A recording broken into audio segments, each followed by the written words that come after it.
Hello students, chemistry cafe के 40 days hard day challenge का आज डे है 37 और चैप्टर चल रहा है हमारा बायोमॉलिक्यूल्स।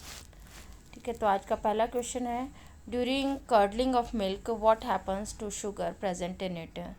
तो शुगर जो प्रेजेंट होती है मिल्क में वो होती है लैक्टोज, और ये during curdling it converts into lactic acid.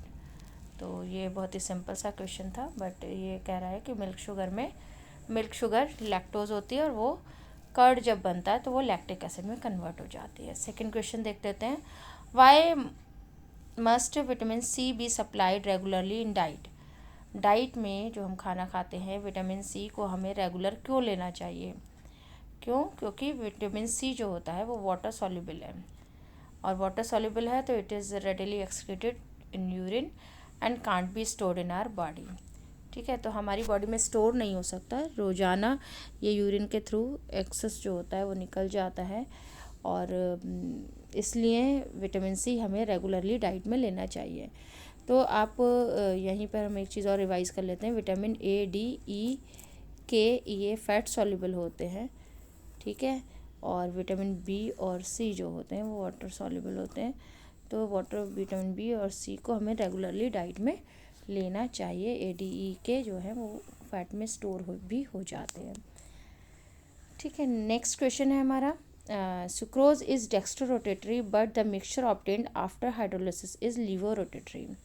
तो ये क्वेश्चन बार बार आ रहा है और इम्पॉर्टेंट क्वेश्चन है, तो इसको एक बार और देख लेते हैं। सुक्रोज जो है वो डेक्स्ट्रो रोटेटरी होता है बिकॉज इसका जो स्पेसिफिक रोटेशन है, जैसे हम अल्फ़ा डी से डिनोट कर रहे हैं, दिस इज 66.5।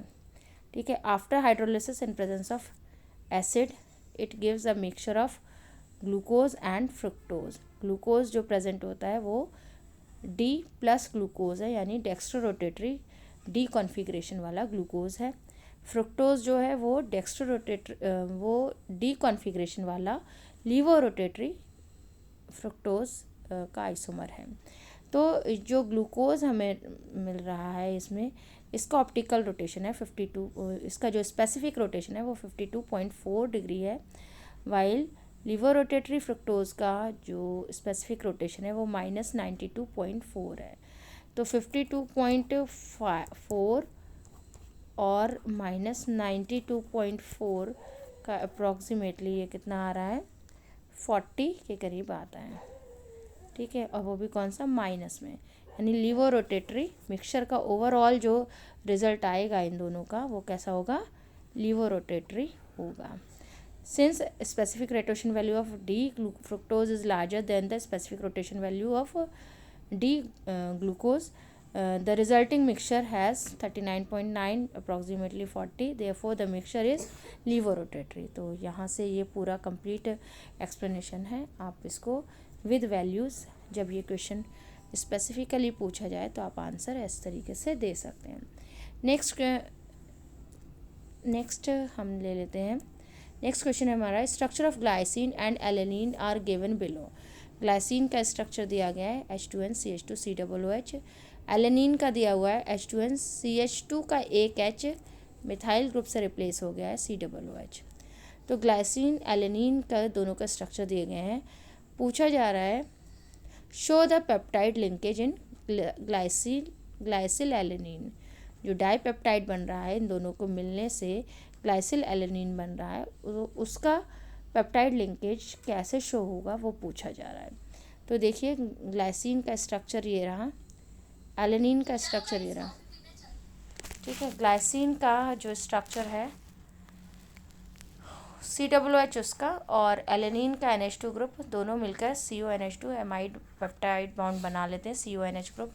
यहाँ पे देखिए क्लियरली दोबारा से लिखा है मैंने, H2N CH2 CONH, यहाँ पर आप देख सकते हैं। ठीक है, और CH2 CH के साथ यहाँ पर CH3 है, यानी कि ये जो पार्ट है ये एलेनिन का है जिसमें से NH2 रिएक्ट कर रहा है, और ये जो पार्ट है वो ग्लाइसिन का है जिसमें से COOH रिएक्ट कर रहा है। तो ग्लाइसिल एलेनिन इस तरीके से पेप्टाइड बॉन्ड इसमें शो हो रहा है। नेक्स्ट क्वेश्चन हमारा है, how do enzyme help a substrate to be attacked by the reagent effectively? How do enzyme help a substrate to be attacked by the reagent effectively? तो active sites of enzyme जो है, अगर हम इस तरीके से समझें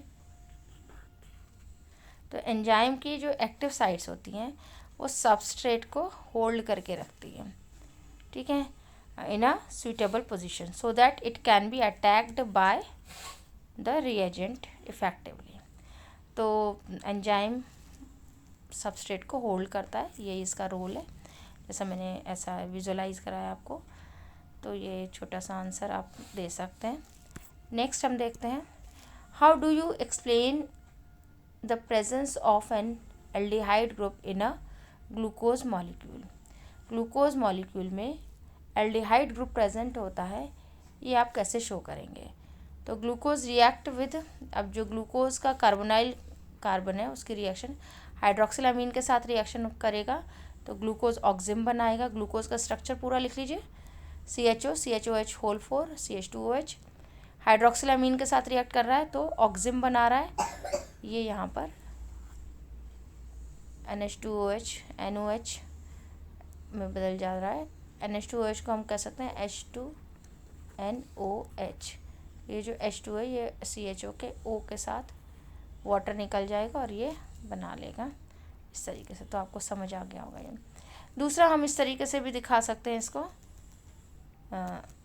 जब ये HCN के साथ रिएक्ट करता है तो साइनोहाइड्रिन बनाता है, CHO का O जो है वो H को ले लेगा और CN ये होगा तो CHOH CN आ जाएगा तो ग्लूकोज साइनोहाइड्रिन बनाता है। तो दोनों ही रिएक्शंस ये शो कर रही हैं कि इसमें एल्डिहाइड ग्रुप है।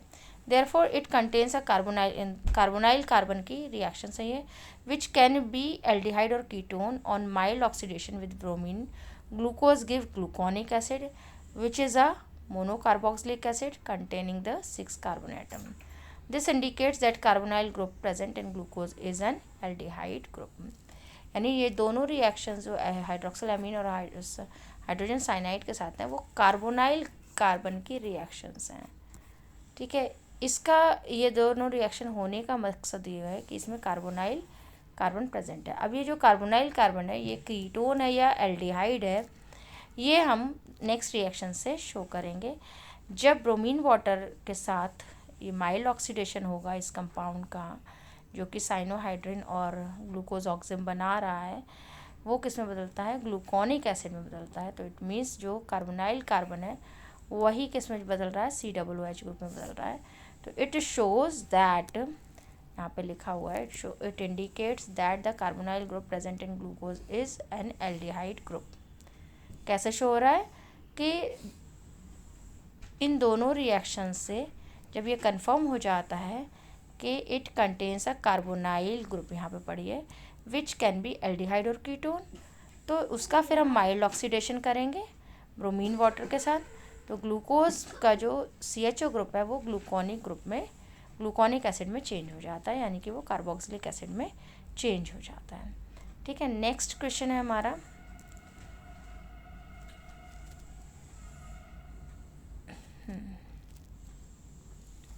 क्वेश्चन नहीं है, क्वेश्चन को मैंने एक्सप्लेन किया है डायरेक्ट, कि मोनोसेक्राइड्स यूनिट्स, एक कॉलम मोनोसेक्राइड्स यूनिट्स का बना है, दूसरा कॉलम कार्बोहाइड्रेट गिवन है। यानी कि क्वेश्चन में आपको कार्बोहाइड्रेट दिया जाएगा और आपसे पूछा जाएगा कि उसमें कौन सी मोनोसेक्राइड्स यूनिट्स हैं और उनके बीच में कौन सी लिंकेज है। तो पहला एग्जाम्पल है इसमें स्टार्च। स्टार्च में कौन सी मोनोसेक्राइड्स यूनिट्स प्रेजेंट हैं? तो आप कहेंगे अल्फ़ा ग्लूकोज यूनिट इस स्टार्च में प्रेजेंट है और उसमें अल्फ़ा ग्लाइकोसाइडिक लिंकेज है।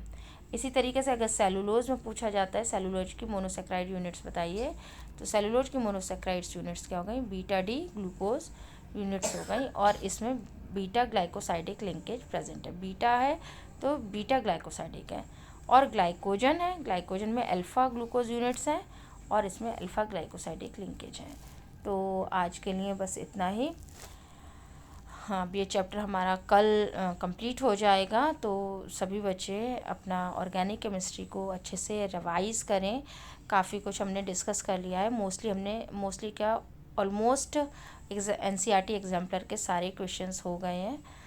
कल हमारा 38th डे होगा, उसके बाद हमारे पास 2 दिन और बचेंगे 40 डेज़ हार्ड डे चैलेंज के, तो हम उसमें कुछ अच्छा ही प्लान करेंगे। तो best of luck for your exams.